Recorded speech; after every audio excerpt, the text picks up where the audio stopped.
বাড়ি আমার নাকল, নাম আমার বাসু। হলিয়া বাজার এসেছি আমরা ঝাল কিনতে, এবং আজকে যে ঝালটা কিনলাম বা খরিদ করলাম, ঝালটা 55 থেকে 60 টাকা কিনেছি। অন্যান্য বাজার একই সেম।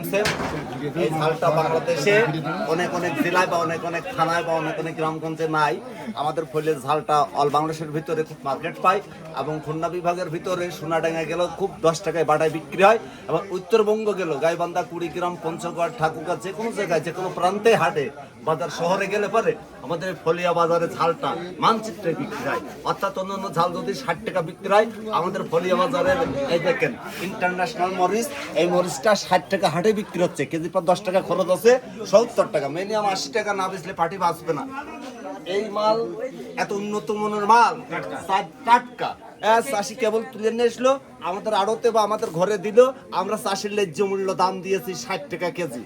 ক্যারিং খরচ আছে 10 টাকা, 70 টাকা। এই মালে যদি লস হয়ে যায় তাহলে পার্টি একটু দুর্বল হয়ে যাবে।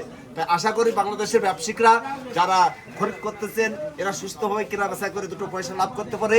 যারা এক পা কিনবে 20 টাকা দিয়ে, তারাও কিনে যেন শান্তির সাথে খেতে পারে।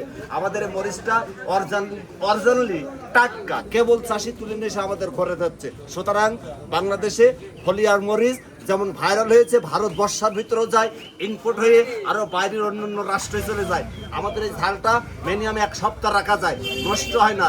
ইন্ডিয়া থেকে যে পচা এলসিটা আমাদের বাংলাদেশে ঢুকিয়ে দেয়, মুখি দেয় ভালো, বস্তার ভিতরে দেয় কুমা, কিনে অনেক অনেক ফড়ে যারা বাজারে ব্যবসা করে ওরা লস খায়। সুতরাং ওই মরিচ কিনবেন না, ওই মরিচে ক্যান্সার হচ্ছে, এবং ওই মরিচে অনেক কিছু রোগ সব টেনে আনতেছে। আর আমাদের এই কাঁচা টাটকা মরিচ যারা কিনে খাবে তাদের স্বাস্থ্য ভালো হবে, ভিটামিন এবং পুষ্টিকে দেখেছেন মরিচের চেহারা কি। সুতরাং বাংলাদেশে এরকম ঝরঝর করে পড়তেছে, দেখেছেন? হ্যাঁ, সুতরাং থাক।